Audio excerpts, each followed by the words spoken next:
नमस्कार मैत्रिणींनो, लग्नानंतर होईलच की प्रेम ह्या मालिकेमध्ये आता खूप छान असा ट्विस्ट आलेला आहे. इथे आता जीवा आणि नंदिनीचं जे नातं आहे ना, ते नंदिनीच्या वडिलांना मान्य नव्हतं. पण आता इथं काव्याच्या ॲक्सिडेंटमुळे जीवा आणि नंदिनीसुद्धा एकत्र येणार आहे.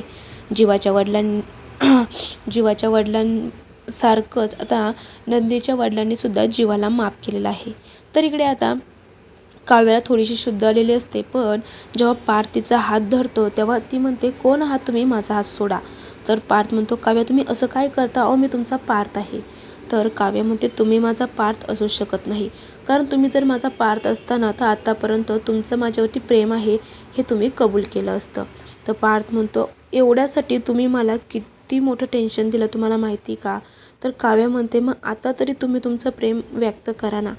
तर लगेच पार्थ म्हणतो, हो माझं तुमच्यावरती खूप प्रेम आहे आणि यानंतर मी तुम्हाला कधीही दुखावणार नाही. मी तुम्हाला तुमच्या भूतकाळासह ॲक्सेप्ट केलेलं आहात.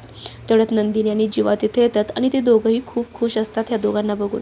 तर नंदिनीमध्ये, काय मग पार्थ, तुम्हीही आता काव्याच्या रूममध्ये गेट हाऊसमध्ये राहायला जाणार आहे की काय. तर पार्थ म्हणतो, नाही, तर मी आता माझ्या काव्याला वाजवत गाजवत माझ्या रूममध्ये घेऊन येणार आहे. काव्यार्थ हे म्हटल्यावरती आता चौघंही खूप खुश झालेलं असतं. पण प्रेक्षकांना तुम्हाला एक गोष्ट माहिती आहे का, जिथे कुठे आनंद येतो तिथे आनंदात विरजण पडतंच.